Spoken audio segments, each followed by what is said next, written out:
woke up feeling numb again. I've been feeling this way for a while, but for obvious reasons this past week has been even more so.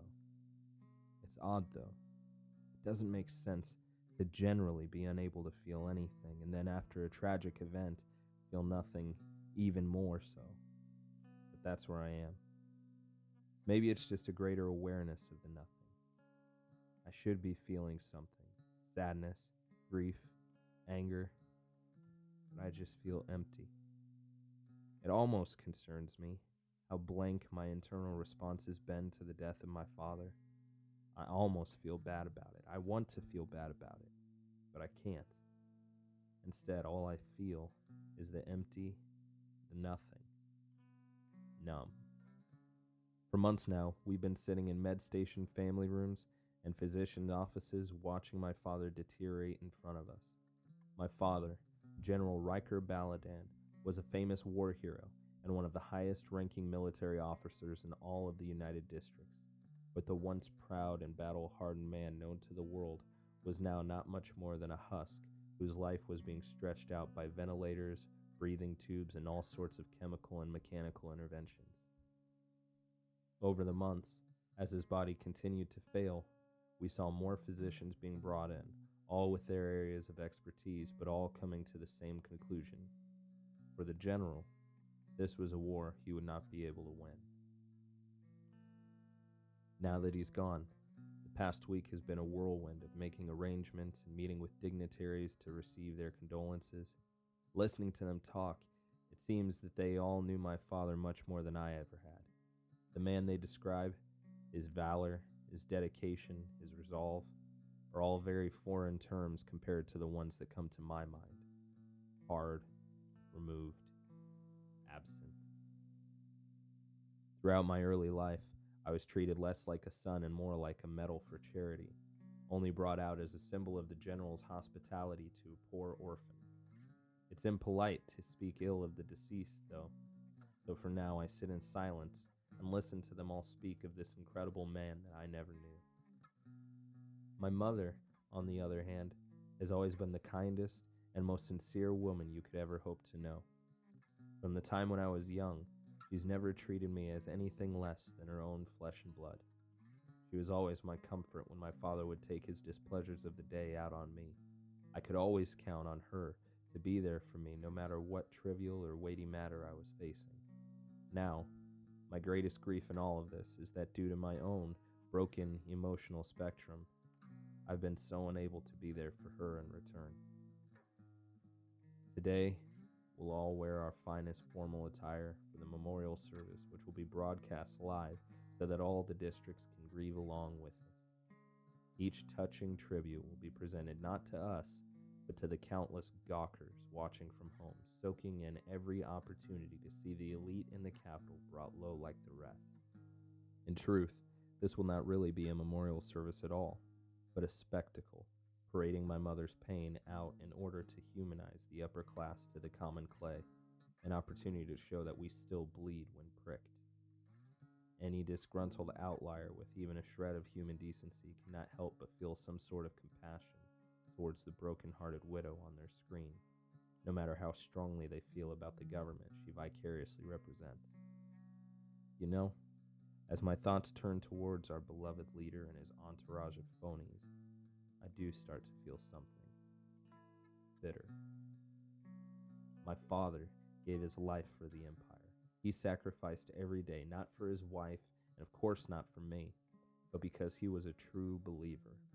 He bought in wholeheartedly to the utopian idea of Xenia and all that she stands for.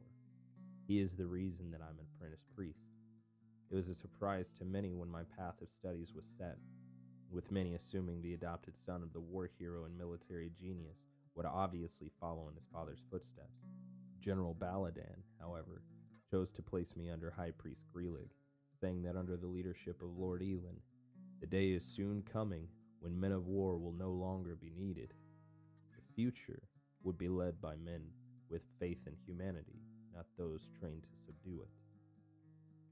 After the years of Red, all of the arcane religions were renounced and their gods along with them.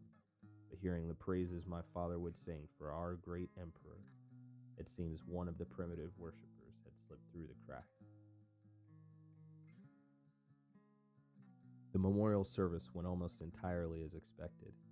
Mourners lined the streets of Xenia to pay their respects.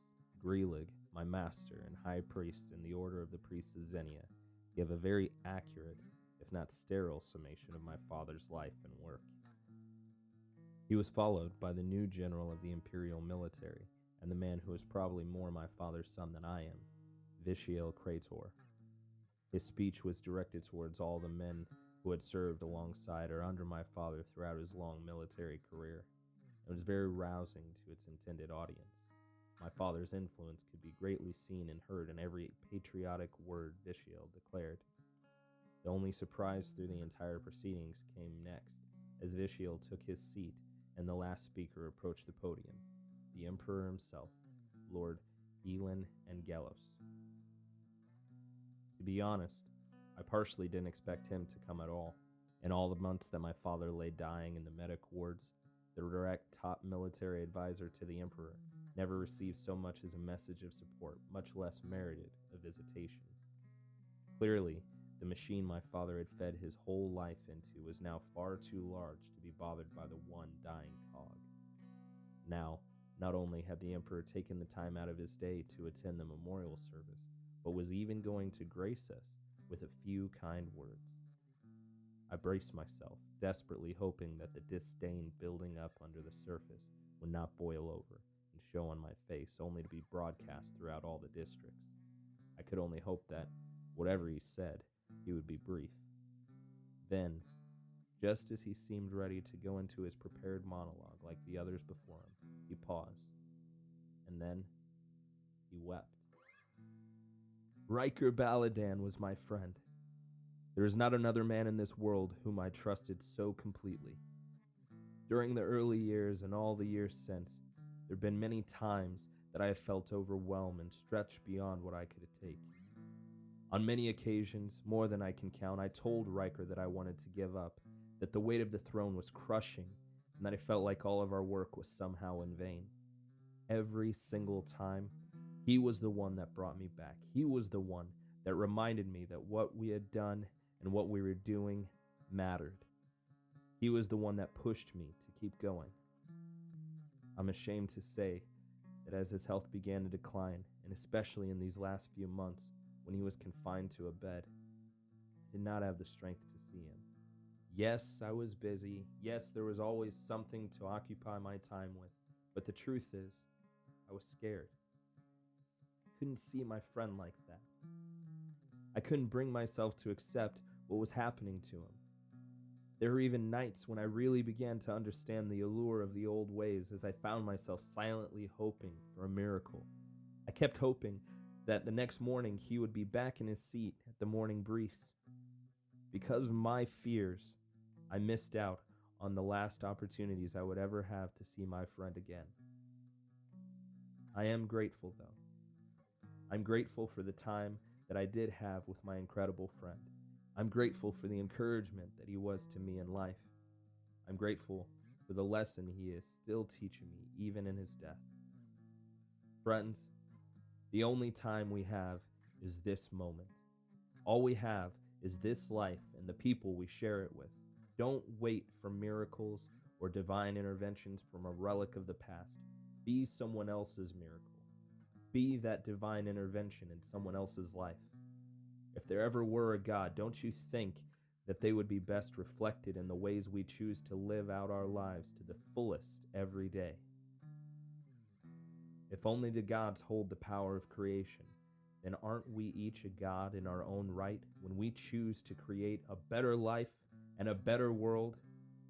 In memory of my friend, let's choose to remember the things that unite us as people. Let's choose to continue to create that better world. Thank you all. Everyone in attendance stood to their feet in ovation for the powerful words shared by our leader. I have to admit that, at times throughout his speech, I almost started to believe in him myself. Stepping down from the podium, he walked directly over to my mother and me in the front aisle. With tears still in his eyes, he took hold of my mother and embraced her like close family. When his attention turned to me, I realized that I had never actually seen him this close before. I would have assumed that he was somewhere near my father's age, but even after being made emperor over 20 years ago, he still looked much more like he could be a slightly older brother to me than anything else. He took my hand firmly before pulling me in for a hug as well. He then pulled back and looked at me before speaking. "Your father was a great man, and we spoke of you often. It's crazy to think that the last time I held you, you were just a tiny baby. Now, you've grown into a strong young man with a bright future ahead of you. If you or your mother need anything in these coming months, do not hesitate to ask. My door is always open to you. Your father was the closest thing I've had to a brother. If there's anything I can do, even just to be there to listen, I'll be there." I didn't know what to make of him. I guess I had always assumed that he was just a plastic politician who had somehow worked his way up to becoming the emperor. Now, I could start to understand how so many people were able to put their trust in this man. Part of me still wanted to reject him and everything that he stood for. He was a symbol of all the things that I had hated in my own father. Still, there was something about him that seemed so genuine, something that made me almost want to let my guard down and buy in. Almost.